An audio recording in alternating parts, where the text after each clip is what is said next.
l'importance de se reconnecter au vert et à la nature. On en a saisi la mesure. Bon, en plus ça rime. Mais le vrai enjeu, c'est de penser à comment créer des espaces de reconnexion même au cœur des villes. À Nantes, un projet existe. En libre accès, sous les arches du pont de la Motte Rouge, l'association Les Parenthèses Enchantées a imaginé un espace pour ralentir. Chaque arche du parcours invite à une expérience différente. S'éveiller, sourire, rencontrer, s'émerveiller, méditer, rêver. À expérimenter seul ou à plusieurs, c'est un parcours méditatif et immersif qui a été conçu pour encourager la contemplation et le bien-être mental dans un monde hyper connecté. Si l'initiative vous enchante et que vous souhaitez qu'une parenthèse méditative et créative se déploie dans votre ville, vous pouvez contacter l'association Les Parenthèses Enchantées directement via le lien en description. Cette association est soutenue par le Fonds Nouveau Monde, sponsor officiel de la 5e saison de Nouvel Œil. Merci à eux. Tout de suite, place à un nouvel épisode.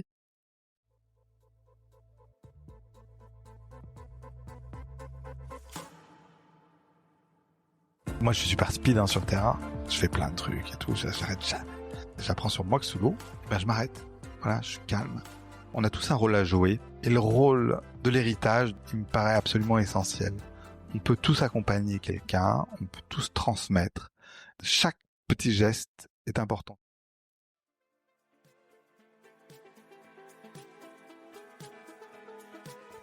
Hello, moi c'est Victoria, une éternelle optimiste qui tente de placer l'émerveillement au cœur de l'écologie. Chaque semaine, je tends mon micro jaune à une personne qui m'inspire pour poser mes questions sur ce qui fait nos vies.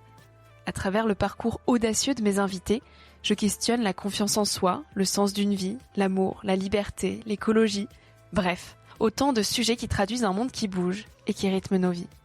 Tout de suite, je t'invite à emprunter un nouvel œil pour regarder le monde et la vie sous un autre angle.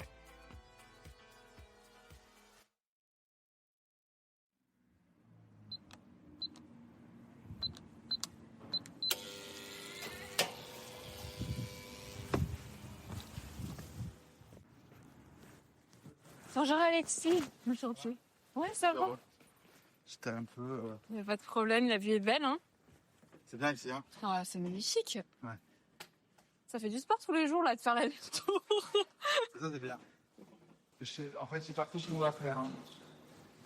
Ah ouais? Non, c'est tellement de trucs en ce moment. J'imagine, mais ça doit être la folie, là.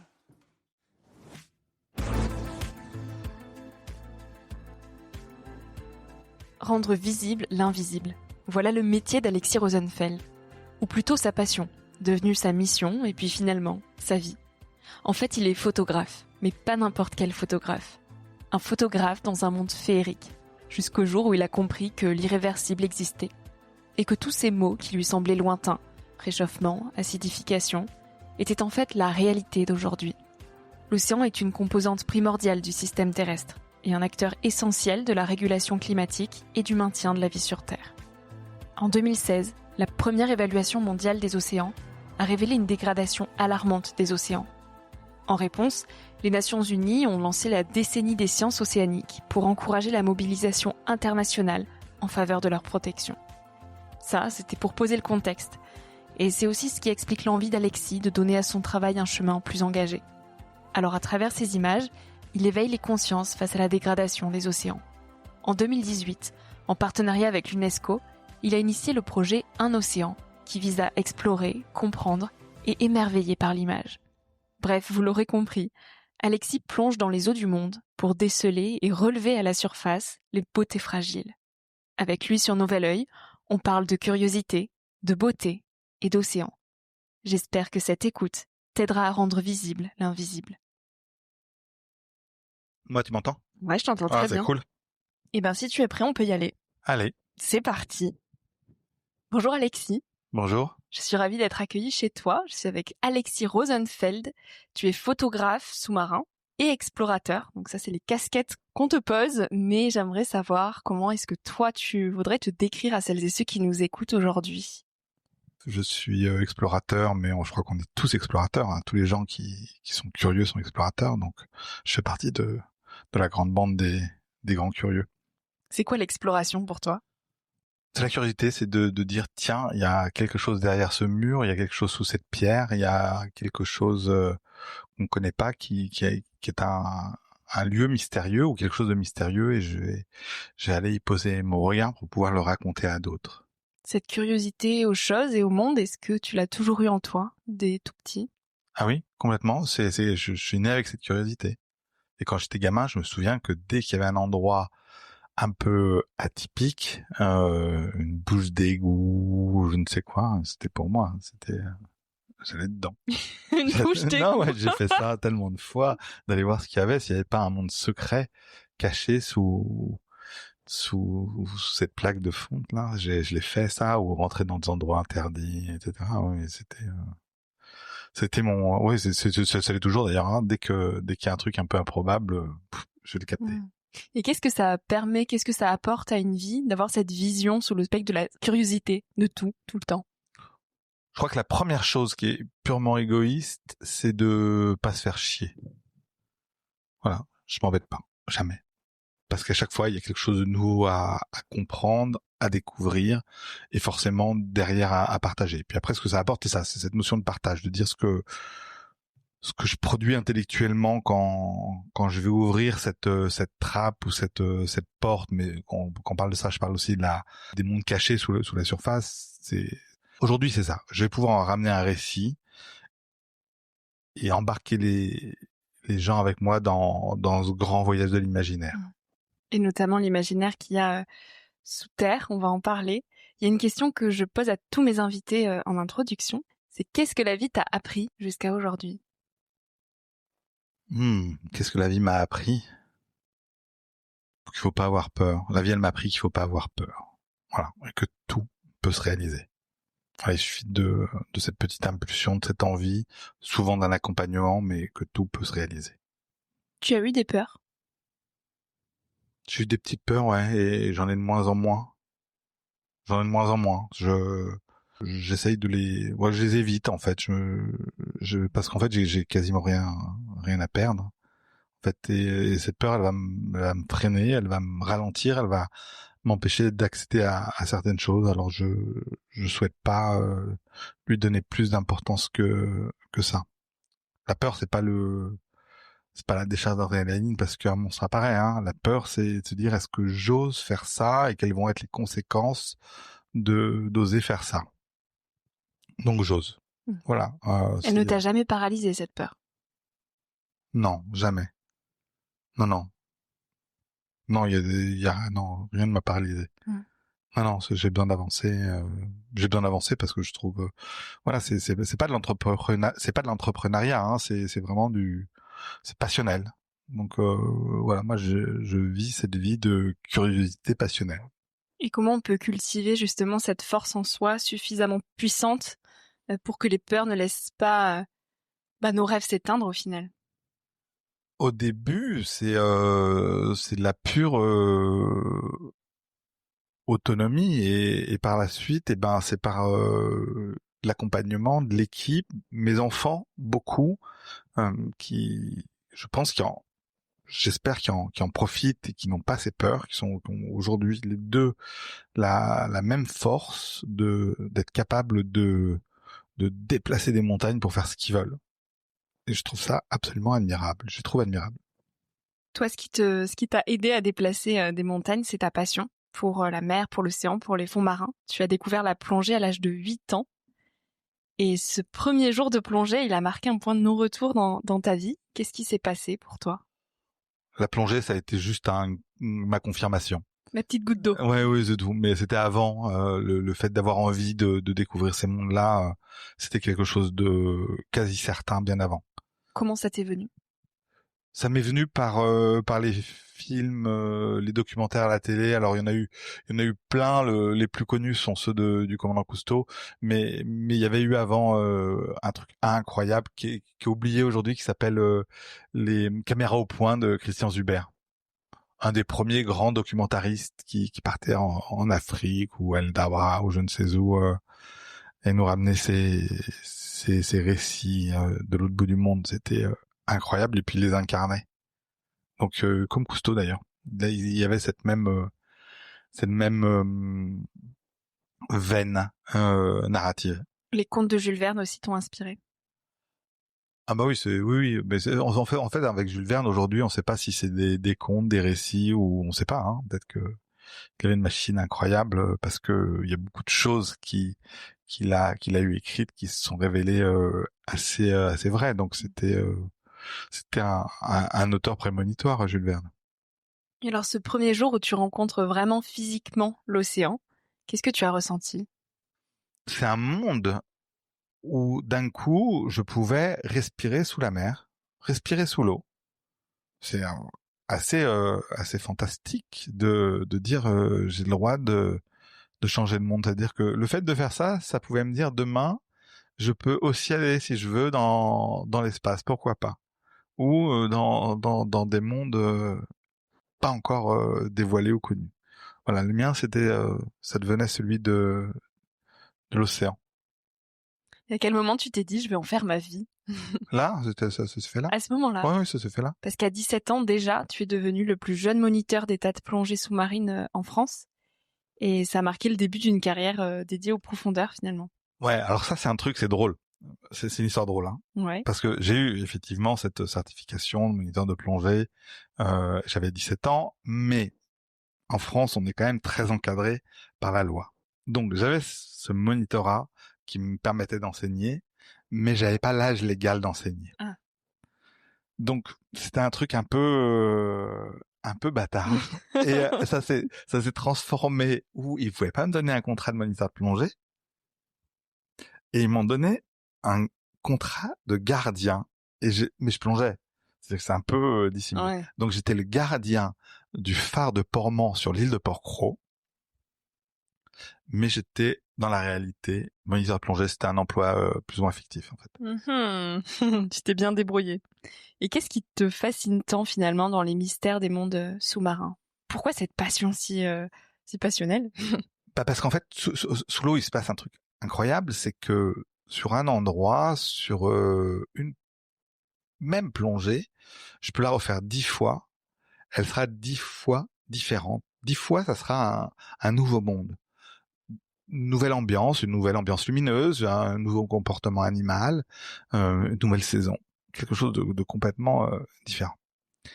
Ça, je trouve ça assez extraordinaire de pouvoir vivre ce monde caché qui va être un monde quelque part un monde perpétuel qui va se renouveler en permanence. Je vais pas être comme dans le salon où on est aujourd'hui, où je viens et je connais parfaitement ce décor avec ces objets posés et voilà, et toutes ces références sous l'eau. J'ai évidemment à voir ces quelques références, ce rocher-là, ces gorgones encore vivantes qui sont ici, mais tout le reste est complètement une véritable surprise. Oui, il y aura pas les mêmes poissons, il y aura pas la même lumière qui traverse les mêmes coraux et tout est en Non, on me change le décor à chaque fois. Ouais. Et du matin au soir, on me change le décor. Est-ce que tu te sens mieux dans l'eau ou sur Terre? Je me sens mieux dans l'eau. Complètement dans l'eau. Et dans certaines ambiances, il y a quelque chose d'absolument exceptionnel, une forme de force qui m'est offerte, où j'ai une maîtrise de moi dans cet élément, parce que j'ai une technique aujourd'hui qui me permet d'avoir une super maîtrise, et je peux à tout moment décider, tiens, je vais faire une photo ou non. En fait, je m'en contrefiche, je vais profiter pleinement du moment qui m'est offert à cet instant, et les photos je verrai après. Pour l'instant, je me nourris de ce monde merveilleux. En fait, tu n'échappes pas au moment présent sous l'eau. Non, alors c'est assez rare d'échapper au moment présent sous l'eau. C'est assez rare. Ça l'est uniquement dans des sujets très très speed, où l'appareil photographique prend le dessus, et il faut en quelques secondes saisir ces moments, parce qu'on sait très très bien que cet instant privilégié ne sera pas durable. Mais c'est assez rare. En général, je profite vraiment, parce que le moment photo, c'est un moment que j'attends. C'est une lumière que j'attends. Il y a une patience, une veille qui est faite, un affût, et voilà, je profite beaucoup de ça. Et ce que tu vis, ce que tu ressens sous l'eau, finalement, c'est quelque chose de de très intime et toi tu as décidé de le partager. Donc aujourd'hui cette passion c'est devenu ton métier, tu es photographe sous-marin et tu parcours tous les océans du monde pour dévoiler justement ces mondes sous-marins.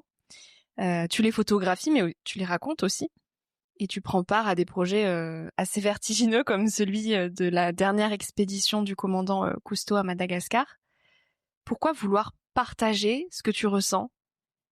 Pourquoi cette envie de transmettre finalement cette beauté sous-marine? Alors déjà, juste pour revenir sur Cousteau, moi j'ai eu la chance de partager cette dernière mission avec Cousteau, mais voilà, c'était quelques mois à bord du bateau sur Madagascar, et c'était un petit passage qui a transformé beaucoup de choses, beaucoup de rêves en réalité pour moi, mais voilà, à côté de tous les gars qui ont passé des années à bord, tu vois, j'étais un bleu quand même, et je reste un bleu là-dessus. Parce que alors pourquoi ramener ça? Parce que la narration, c'est quelque chose de fabuleux. Les histoires d'enfants sont des histoires fabuleuses, les contes sont des histoires fabuleuses.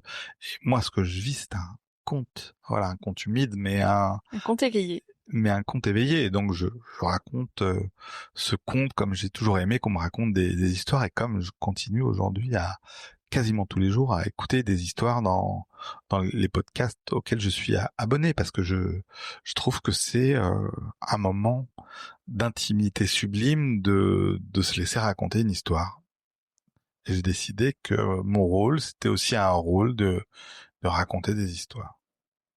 Et le fait justement de raconter, de transmettre, ça permet aussi de porter ton engagement au monde, celui pour la cause environnementale.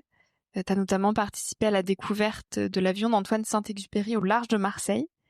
Et en 2018, avec l'UNESCO, tu as réalisé un témoignage photographique intitulé « Récif corallien, un enjeu pour l'humanité ». Saint-Ex, c'était une des grandes histoires de nos mondes, de mon monde. C'était le pilote humaniste qui nous a tous fait rêver avec Son Petit Prince, avec Terre des Hommes, et plein d'autres mots dont il avait seul le secret. On savait qu'il avait disparu à la fin de la dernière guerre mondiale. Il y avait 3 histoires qui étaient importantes dans nos trésors, dans ce que nous plongeurs, parce qu'avant tout, moi, je suis un plongeur. Et ce qu'on voulait, les plongeurs, c'est même les trésors, mais dans le mot trésor, dans tout ce qu'il y a de philosophique. Et donc, il y avait le trésor Saint-Exupéry. Il y en avait 2 autres, qui étaient l'Atlantide et le trésor de Rommel. Et un jour, parce que j'avais un ami très cher, Henri Delose, le patron de la Comex, qui était dans toutes les ramifications de ce qui pouvait se passer sous l'eau, m'appelle et il me dit « Alexis, il faut que tu passes absolument à la maison ». Et je passe le voir à la maison de Marseille, à Saint-Nicolas. Et comme les enfants, il me dit « Ouvre la main et ferme les yeux ». Et il me pose dans la main la gourmette d'Antoine de Saint-Exupéry. Wow. Et il me pose dans la main la gourmette d'Antoine de Saint-Exupéry. Voilà, et ça a été le début en 98, je crois, par là. C'était le début d'une histoire folle, hein. Et évidemment, après c'était on avait la folie Saint-Exupéry, quoi. Mais on aimait déjà Saint-Exupéry, c'était pas on n'a pas découvert Saint-Exupéry avec la gourmette. Donc ça a créé une histoire folle jusqu'à la découverte de l'avion qu'on a faite avec Luc Vorel. C'est magique. La vie, c'est une histoire de rencontres? La vie, ce sont que des rencontres. Et mais bon, peut-être que ça se provoque un peu, ou c'est une attention aux gens.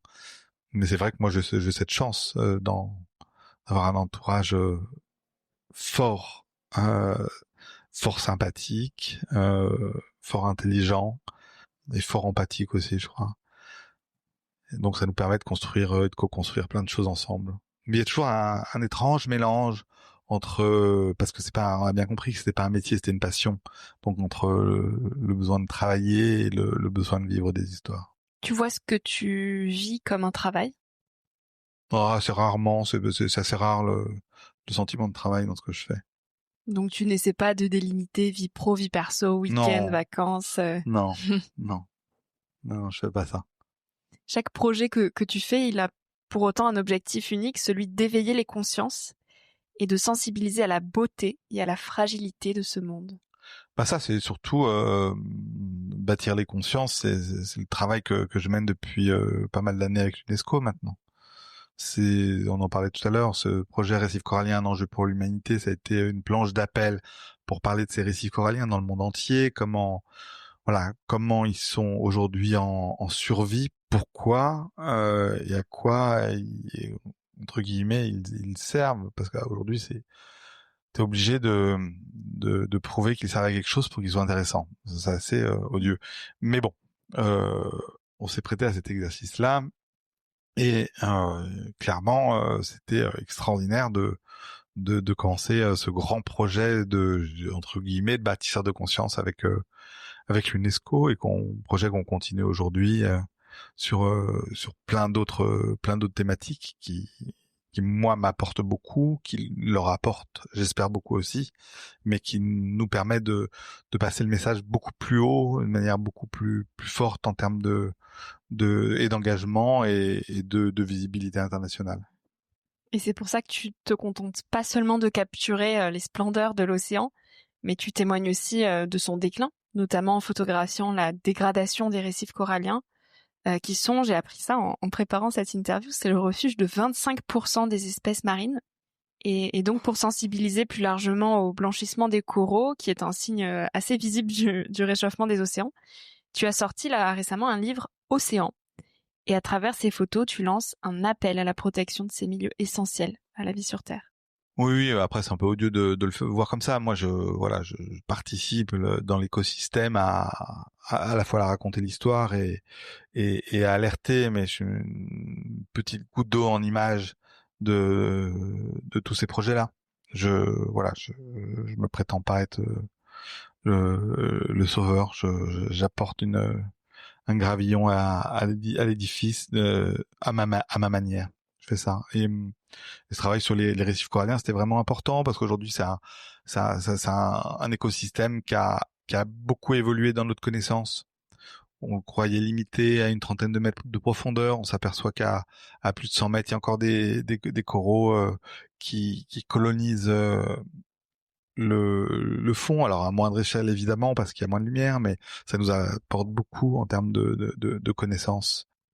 Et puis évidemment, c'est 25 à 30% d'espèces marines qui vivent dans l'écosystème corallien. Et on s'aperçoit que c'est pas rien. Ça sert de nurserie.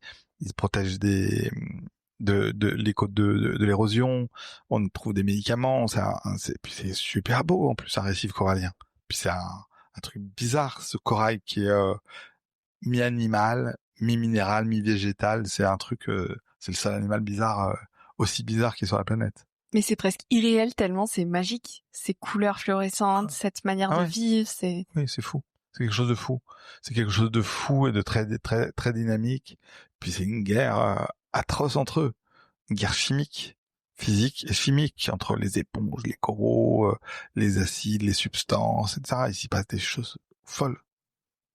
Qu'est-ce que tu apprends sur la vie en voyant cette vie naître et vivre sous la mer? Je trouve qu'ils ont une capacité d'adaptation qu'on n'a pas. Nous, on n'arrive pas, en fait, à s'adapter. On est obligé de prendre un pouvoir pour s'adapter. Et eux trouvent des solutions très, je dirais, très efficaces pour vivre quelque part en bonne entente. Voilà, donc il y a forcément du pouvoir, il y a forcément la prédation, il y a forcément ce comportement qui fait que il faut qu'il y en ait un qui est dessus sur l'autre, et très rapidement on arrive à un équilibre, et à chaque fois il retrouve un équilibre, et mais je trouve ça assez fabuleux.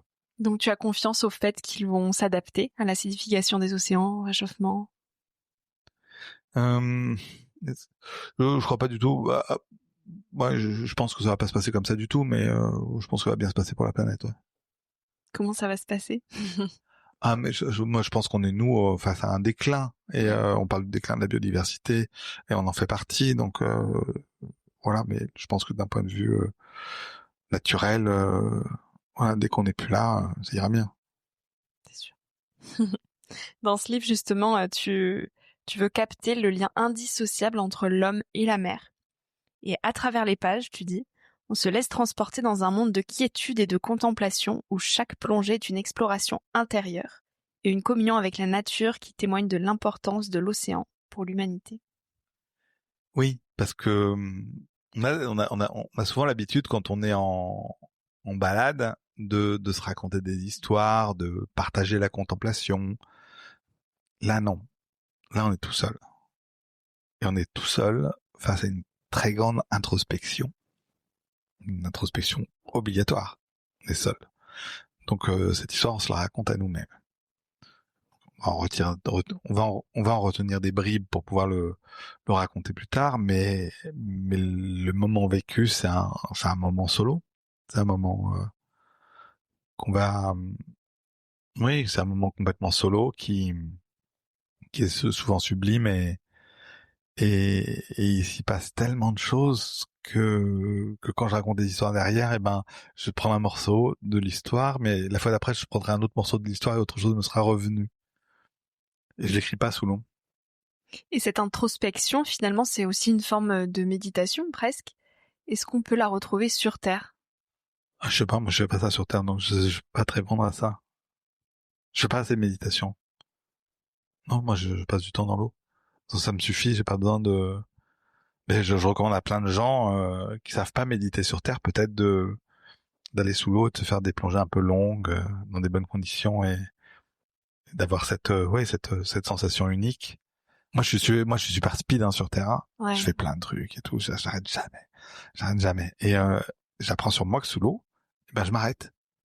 Voilà, je suis calme et que je peux prendre du temps à regarder. Alors ça sera pas une fleur, mais ça sera un animal marin ou une plante ou une vie particulière, et de prendre du temps à la décortiquer, à l'analyser, à la voir se transformer.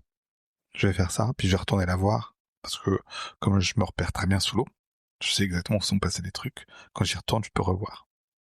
Et pourquoi est-ce qu'on s'autorise pas ça sur Terre ? Parce que finalement, on pourrait aussi prendre 1 heure, 2 heures à aller marcher dans une forêt et à s'arrêter sur chaque détail des arbres, des oiseaux. Ah, je sais pas. Pourquoi tout est aussi speed ? Je sais pas. Ça, je peux pas. J'en sais rien. Moi, j'ai trouvé mon équilibre en allant sous l'eau. Du coup, sur Terre, je suis content de vivre mon speed. Tu y trouves du plaisir aussi ? Ah oui, bien sûr, de rencontrer des gens, de me nourrir, d'aller à des conférences, de voir des créateurs, de passer du temps à aller voir des choses, à apprendre des choses, à écouter des choses. Je trouve ça fascinant. Le métier de la création, c'est un métier fascinant. Qu'est-ce que tu as appris de plus précieux sur toi dans ces heures d'introspection sous l'eau ? Bon, ce que j'ai appris de précieux, c'est que j'ai jamais emmené les gens avec moi. Choisir les gens que j'emmenais avec moi sous l'eau. C'est ce qui m'a le plus ému, je crois, c'est de faire découvrir mon monde à des gens qui sont proches. Magnifique.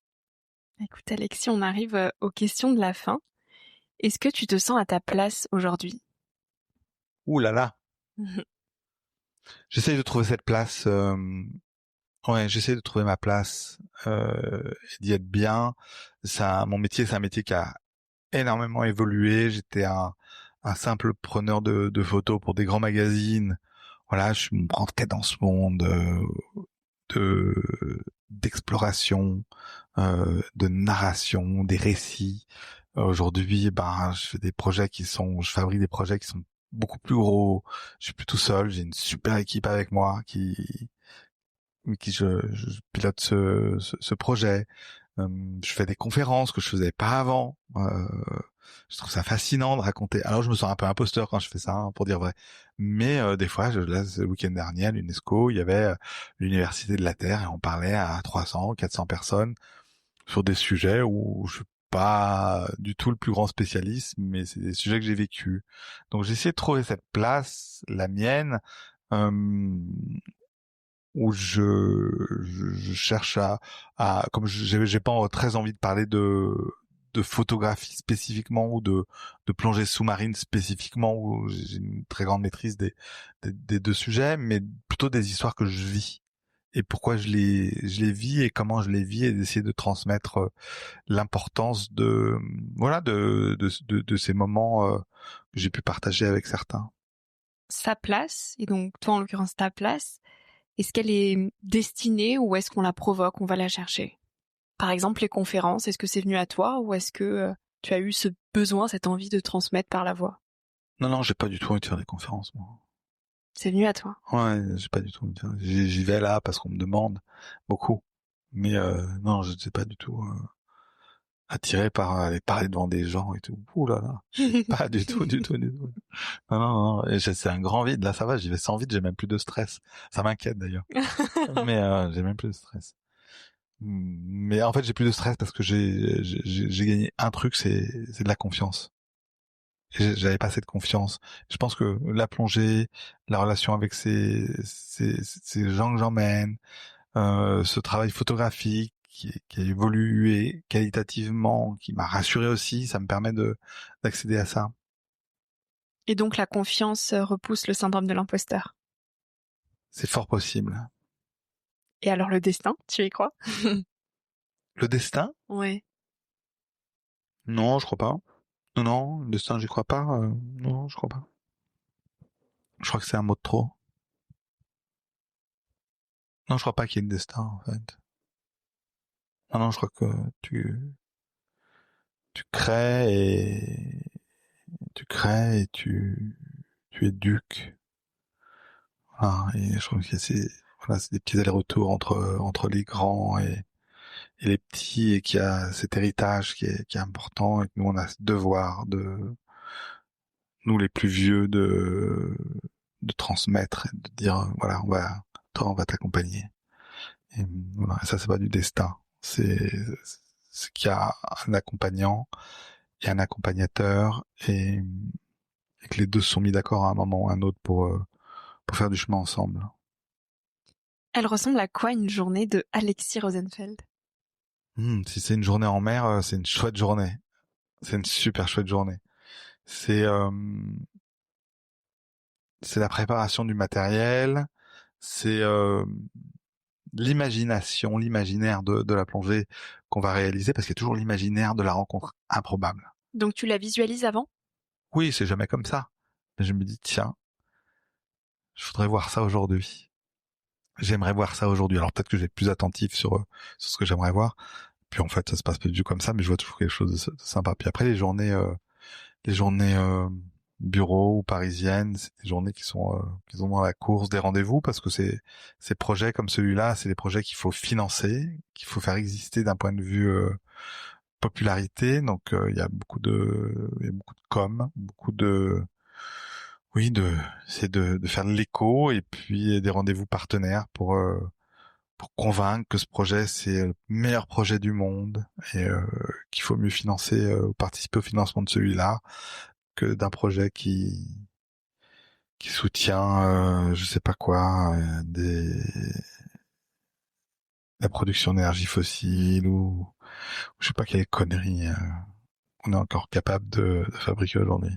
Comme en Ouganda et en Tanzanie, pour ne pas nommer le projet. Non, par exemple. Mais pas que, en Afrique du Sud, c'était ça aussi.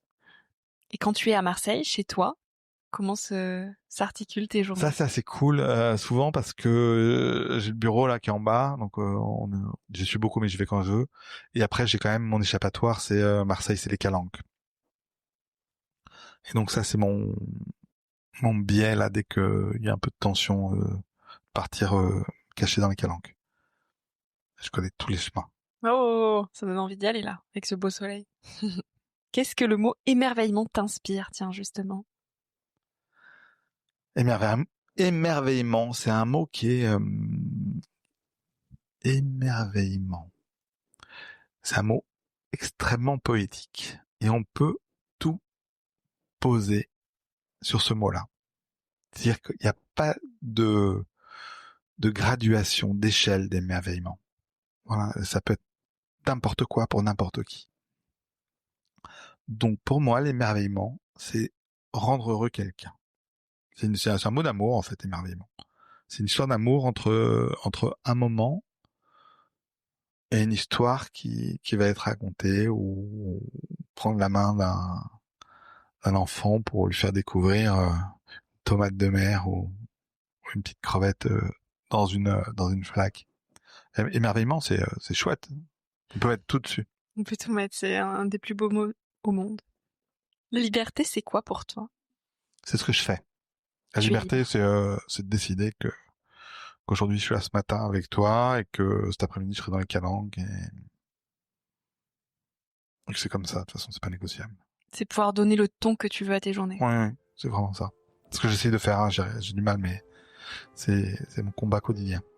Ça t'arrive d'annuler tes rendez-vous, justement? Te disant, aujourd'hui, j'avais prévu ça, mais en fait, là, Non, aujourd'hui... non, ça je fais pas. Ça je fais pas d'annuler rendez-vous. Je fais pas, je trouve pas ça correct. Mais de dire, là, je ferai pas ça, ou je veux pas participer à ça, ou voilà, ça m'intéresse pas. De dire non, c'est ça ma liberté. Ça s'apprend à dire non. Ouais, c'est difficile. Et aujourd'hui, tu y arrives. Oui, je dis très bien non. Je dis très bien non, avec un sourire et beaucoup de politesse. Puis de dire non, j'ai pas le temps surtout. Ouais. En tout cas, merci d'avoir dit oui pour cette interview. C'est super. On arrive à la question signature du podcast pour conclure ce moment. Quel message tu aimerais partager à celles et ceux qui nous écoutent? Qu'on a tous un rôle à jouer. C'est ça mon message. On a tous un rôle à jouer. Et le rôle de l'héritage dont je parlais tout à l'heure, il me paraît absolument essentiel. On peut tous accompagner quelqu'un, on peut tous transmettre. Et chaque petit geste est important. Dans ce rôle à jouer, j'ai parlé de prendre la main, mais c'est apprendre à quelqu'un, ou ouvrir les yeux, ou accompagner quelqu'un. Ça me paraît absolument essentiel. Donc mon message, c'est travailler ce rôle. C'est fabuleux.